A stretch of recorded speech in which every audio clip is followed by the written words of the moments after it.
En este video mencionaremos cómo es la calidad de vida en Argentina, pero primero empecemos sabiendo qué es la calidad de vida. En esta incluiremos indicadores como el nivel de ingresos, salud, educación, acceso a un ambiente sano e inclusive el grado de felicidad. Uno de estos indicadores es el índice de pobreza. Cuando las personas carecen de sus recursos necesarios para satisfacer sus necesidades básicas, se considera que se encuentra en una situación de pobreza. La pobreza es considerada un concepto multidimensional. Esto quiere decir que no solo se relaciona con la falta de ingresos, sino también aspectos como la salud, educación y la vivienda. Por eso es que existen diferentes métodos de medición que tienen en cuenta distintos factores. Por un lado tenemos el INDEC, que es el Instituto Nacional de Estadísticas y Censos, el cual utiliza dos métodos para medir la pobreza. Por un lado, la pobreza por ingreso, la cual se tiene en cuenta la canasta básica total, que incluye alimentos, vestimenta, educación, salud, transporte y servicios. Y si no llegamos a satisfacer lo que incluye la misma, estaríamos bajo la línea de pobreza.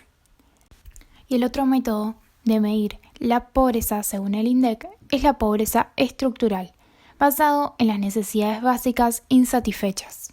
Otro de los métodos de medición es la UCA, la Universidad Católica Argentina, la cual tiene en cuenta un factor multidimensional para calcular la pobreza. Algunos de sus indicadores son la esperanza de vida y la mortalidad infantil, la cobertura de salud y el alfabetismo, y otras como el acceso a una vivienda digna o servicios de agua, la luz y el gas. Para entender mejor la pobreza hay que tener en cuenta que, por ejemplo, la Argentina es muy desigual. Hay familias que no pueden acceder a un nivel educativo básico o, como muestra esta noticia, familias que ni siquiera pueden acceder a una computadora o a Internet, que en un contexto de pandemia y colegio virtual es muy importante. Lo que queremos aclarar es que la pobreza aumenta junto a la desigualdad social, ya que produce una situación de disparidad o desventaja de un sector de la población con respecto a otros.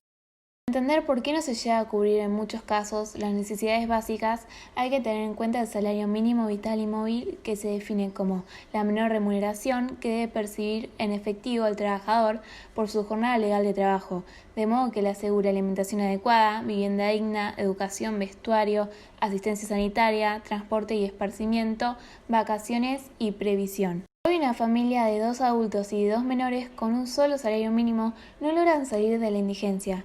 Es decir, no puede cubrir la canasta de alimentos, y con 2 salarios mínimos no logran salir de la pobreza. Y esto sumado a una Argentina que tiene reiteradas crisis, en donde resulta difícil conseguir empleo. El salario mínimo vital y móvil cerrará el 2020 por debajo de la inflación anual, que se proyecta en torno al 40% sobre los valores del año pasado, y quedó entre los más bajos de los países de la región y también en el mundo. Este dato es fundamental para comprender la profundización de la pobreza y la indigencia en Argentina. Con un salario mínimo vital y móvil, que es más bajo que la inflación, lo que pasará es que aumentará la pobreza, ya que ganan menos que el valor de lo que tienen que consumir. Vamos a ampliar el concepto de desigualdad social. En Argentina hay en gran cantidad y se define como una situación de disparidad o desventaja de un sector de la población con respecto a otros. Es un problema de las sociedades contemporáneas, producto del desarrollo desigual de las diversas regiones del globo y de la imposición de ciertas ideologías o valoraciones de unos seres humanos por encima de otros. En Argentina, la distribución actual de riqueza trata de cada 100 pesos, el 10% más pobre de los argentinos recibe apenas 1,30 pesos y el 10% más rico de los argentinos, en cambio, recibe 33,20 pesos. Esto quiere decir que hay una diferencia abismal y la desigualdad social puede dar lugar a la discriminación y se convierte en desigualdad de oportunidades y en desigual acceso a derechos básicos e indispensables. El que cuenta con más recursos va a tener mayor cantidad de puertas abiertas y aquel más vulnerable, en un contexto de una Argentina con reiteradas crisis, cada vez se va a ver más afectado. Una de las soluciones más importantes que creemos viables es la educación e invertir en ella. Además de proveer conocimientos, es una salida muy importante y más para la población que se ve vulnerada, porque tiene la capacidad de crear nuevos caminos y cambiar futuros. Dentro de las desigualdades sociales está la inseguridad alimentaria. Esto ocurre cuando las personas no pueden acceder a suficiente alimento que sea seguro y nutritivo para satisfacer sus necesidades alimentarias. Esta atenta también contra la seguridad alimentaria. Ahí es donde entra la soberanía alimentaria, tratando de, a través de medidas políticas, garantizar la seguridad alimentaria de las personas. Una de las cuestiones más importantes respecto a la inseguridad alimentaria es que la población pasa hambre.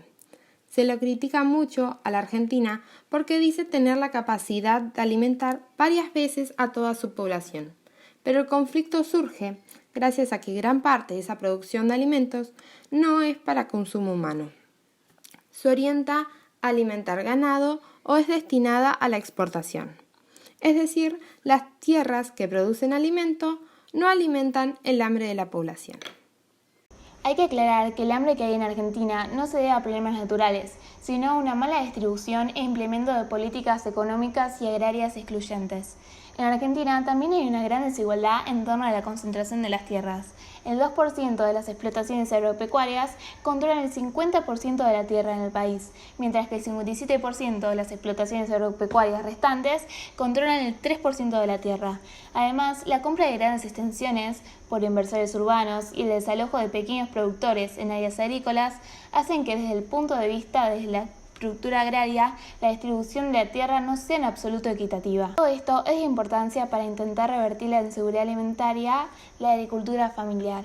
La agricultura familiar aporta el 53% del empleo rural, representa el 66% de las explotaciones agropecuarias, promueve el arraigo rural en torno a los pequeños pueblos y genera más del 20% del valor bruto de la producción agropecuaria.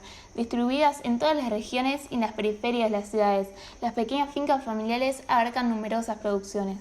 También hay que apostar por la variedad y alimentos nutritivos para consumo humano, al contrario de los grandes empresarios y terratenientes que con la siembra directa se enfocan en un solo cultivo y para exportar. Hay todo un negocio detrás de la producción de alimentos y se produce un desgaste en las tierras por parte de las empresas y empresarios que no la cuidan lo suficiente, sino la ven únicamente con fin de lucro y concentrando la mayoría de las tierras. La apropiación de recursos naturales y privatización de muchos de ellos impide que millones de personas puedan llevar una vida digna. Los gobiernos deben promover el acceso a los recursos básicos y garantizar su calidad. Creemos que hay que apostar por un mundo más justo, equitativo y sostenible y empezar a notar un cambio.